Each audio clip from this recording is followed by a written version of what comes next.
Hello, and welcome to my August closeout video. In this video, I'll be covering my assets and my liabilities and giving you an update on my net worth. If you are new to my channel, I am a 39-year-old wife and mother, and I'm on a journey to pay off over $500,000 worth of debt. In this video, you'll see what that debt is comprised of, and you will see the progress I've made since last month. If you have not done so already, subscribe to my channel to continue to follow my journey, and let's get right into this video.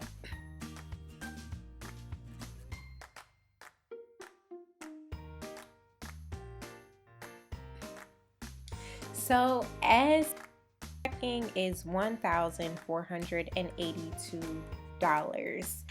Now last month in July, that balance was $4,429. I don't use my checking to save money. I don't hold money in there. It is a pass-through account for me, meaning I pay all my bills out of there, buy groceries as any form of savings account. So probably last time it was around the time I would have gotten paid. I don't just hold $4,000 in my account. So that is what the difference is between the two balances. As for savings, the balance for August is $6,763. In July, that balance was $5,032. Our emergency reserves, so that has definitely increased. That is a priority for me. Next up, we have my account is with a custodian that is transitioning to another custodian at this time. I was not able to look at what my balance was as of August 31st. So I'm going to assume it's the same. It was $5 in July, and I'm assuming it's $5 now. I don't add anything to my money market. I don't take any money out of my money market. It doesn't really earn anything because it's only $5.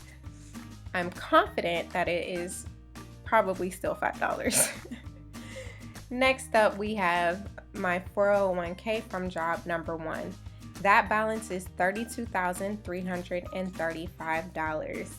I contribute 6% of my salary to that 401k. It is currently all pre-tax. There were time periods where I was contributing to the Roth portion. So there is some Roth money in there and some pre-tax money in there, but right now I'm contributing 100% pre-tax. And I also get a match of 0.55 and some change percent on the 6% that I am contributing. So that comes out to a little over 3% of a match. Last month, that 401k balance was $32,409. There has been a decrease, and that can be attributed to market fluctuations. I would say about 90% of my portfolio is in stocks, about 10% is in bonds. So there has been some fluctuations in the market. My contributions have not changed whatsoever. My employer's contributions have not changed. So that decrease is strictly due to market volatility. One thing about these invested assets versus liabilities, once these are paid off, this is a guaranteed rate of return for me. This is something I'm never going to have to pay again, and this is guaranteed to free up money for me. With investments, these fluctuate, they go up and down, and so that's why my primary emphasis right now, my primary focus right now is paying off debt versus investing heavily. This is guaranteed, the investments are not. Next up is 401k from job number two. My balance is $8,257. Last month, that balance was $7,688. I think the difference probably at that time last month, I hadn't gotten paid yet, so there looks like a contribution was probably made right after the July closeout. And then also there may have been an increase due to market gain. We'll see. But regardless, that amount has gone up since last month. Next up is my IRA. This is a rollover IRA from a previous employer. There's not much in there. This also falls into the same category of that money market account. It is with the same custodian. They're doing a transition right now. I'm not able to get into my accounts. So I'm just going to use the amount from last month, which was $1,400, and actually from last month that amount was $1,480. Now this may be up slightly, it may be down slightly, I'm not sure. I will update it with an accurate amount once I am able to log in, and I'll make sure I update my net worth and address that in my September closeout video. But any changes will be minor. I don't make any contributions to that account. I don't withdraw any money from that account. And so any types of fluctuations due to the market because of the small balance will be minor. Next up is my Roth. This is a Roth IRA. I'm not in a position where I'm able to contribute to my Roth IRA because I make too much money. I wish I could contribute to my Roth IRA, but I'm not able to. But that balance is $801. Once again, it's with the same custodian, so that number is the same as it was from last month. I will update it like the IRA. Any fluctuations in that amount will be very minor due to the low balance. Next up is my individual brokerage account. Now this account is held elsewhere, so I do have an accurate number for this, and that number is $412. Last month, that balance was $382. This has gone up. I have not made any additional contributions, so that is 100% because of market gains. It is stock. It is my employer stock, and I guess it's doing well for August. We'll see how next month goes, but I'm going to come back to that account because I may be making some changes and I definitely want your input. Next up, we have the 529s for my children's college education. That balance is $16,605. I do contribute every month to their 529s, and last month that balance was $16,636. So as you can see, there was a decline in that balance. I made my contribution, so that decline is totally due to market fluctuations. Next up, we have my house. The value is $622,900, which is up from $616,000 last month. Now, I attribute that increase due to my neighbor selling his house for over $700,000. Well, let me say this. He posted his house for over $700,000. It has not sold yet. But when he did that, I noticed that our value did go up. So I think that is why. There are other houses in my neighborhood that have sold or are under contract. So I don't know if them being able to sell their homes is increasing the value of my house. But once again, that can go back down at some point as well. If we go back to some of the previous months, this decline in my net worth was primarily due to the change in value of my home. It dropped drastically. So Who knows whether this is going to stay the same or not, but as of right now, this is where it is at. We will see what happens with that. Now my total assets equals $691,040, and I have liquid assets of $68,140. I will list that here. So my liquid assets have gone down since last month. That is not the direction I want them to go, but if you've watched some of my previous videos, you know we had a car situation that we had to pay $1,000 for in August, so that may be part of the reason why that has gone down. Also, like with my checking, it was at like $4,000 last month, but that was prior to bills being paid and stuff like that. So I'm fine with this amount, but I do want to make sure that is going up consistently. I don't have any credit card debt. If we get into this refinance loan, that balance is $418.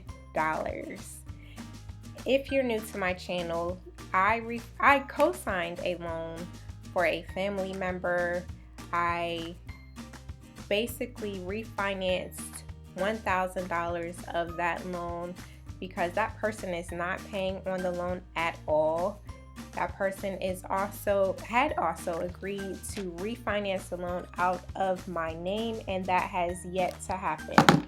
I decided to take some action myself and refinance a small portion of that loan. New to this spreadsheet, I added the interest rate so you could see the interest rates on all of my loans. I also added this percent paid off column so you can see I've paid off 58.2% of this refinanced loan. The total balance was $1,000. This was not here in July, so this is a completely new line item. So there's nothing to compare it to from last month, but I have a remaining balance of $418. My goal is to have that refinance loan paid off in September.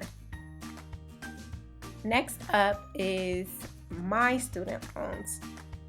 I have a consolidated student loan, which is comprised of unsubsidized federal loans and subsidized federal loans. My federal loans were sold to a private company. I have not benefited from any federal programs. In my last video, I showed the results of using the student loan repayment loan simulator. It is beneficial for me to just keep on doing what I'm doing. I do have the opportunity to refinance and have a direct government loan. However, it's not in my benefit. I will pay this loan off quicker if I just keep it where it's at. With that being said, the balance is $7,517 on the unsubsidized portion. That is down from last month. That balance last month was $8,693. So I've been knocking that out. I've paid off 80.97% of this loan. It was originally at a little over $68,000. Next up is the subsidized portion of this loan, of my student loan. That balance is now $20,914. So a small payment has been made since last month. Last month, the balance was $21,111. I've paid off 28.19% of this loan. Next up is the cosign loan that I referenced before. That balance is now $19,282. If you see, this says negative 42.83%, and that is not an error. It really is negative 42.83% paid off because the original balance of this loan was $13,500. And yes, we owe more than what the original loan was. Not a good thing, but it is what it is. Next, we have my mortgage.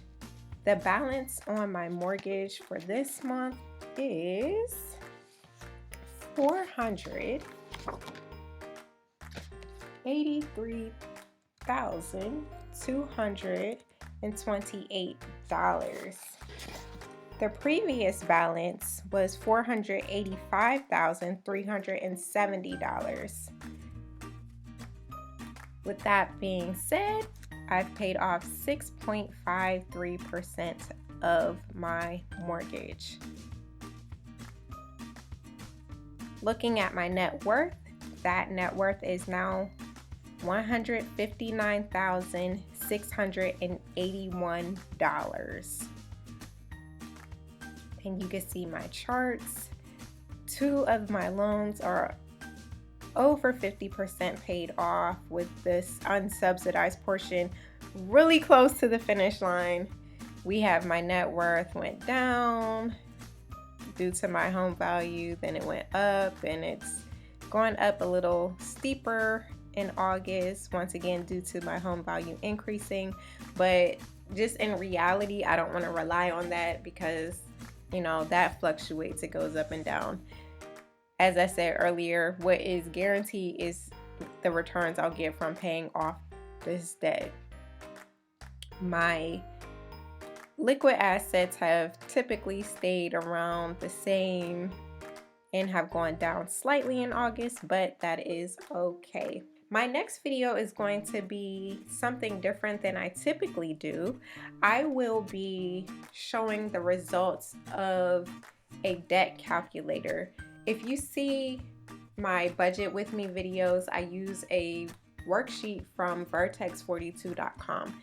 They have an awesome debt payoff calculator that I ran various scenarios to see what is the best method for me to pay off all of this debt, which is going to get me to the finish line first. And I just want to show you the results and show you what I came up with based on that calculator. So stay tuned to make sure you see that video. If you haven't done so already, go ahead and like and subscribe to my channel. Turn on the notifications so you don't miss any of my videos. Sometimes we get caught up in this journey, and sometimes we compare ourselves to others, but I want to say, please do not compare yourself to anyone else. You don't know what their situation is. You don't know what their background is. Just focus on your journey. It's easier because sometimes if you look at other people, it can get you frustrated. It can make you want to stop. But just run the race that you've been given. Run the race. Don't get frustrated. You can always glean from other people, because I like to watch other people's videos and see how they did it and see if there's anything that I can apply to my situation to help me to get my debt paid off faster. Another thing that is important is to look back, because sometimes we get caught up in where we're going that we don't see how far we've come. And when I first started doing these videos, I had $542,268 worth of debt. I'm down to $531,359 worth of debt. So just since May, when I started doing these videos, I've paid off $10,909. So I'm very proud of that. I'm very happy that I've made that progress. I don't want to overlook how far I've come. I still have a long way to go, but progress is progress, and paying off over $10,000 in 3-4 months is like awesome. I'm happy with that. So don't forget to look back on your journey and celebrate the accomplishments that you have made. Thank you again for watching. Thank you for commenting. One thing I overlooked, I want you to tell me in the comments if you think that I should cash this individual account out to pay off this refinance loan, or should I just leave it as is and just pay this money from my budget. If I were to cash this out and pay this off, I would put the money that I have budgeted towards this loan towards my unsub portion. So tell me what you think I should do. Leave your feedback in the comment box below. Don't forget to watch the next video. I look forward to hearing from you. Have a blessed week.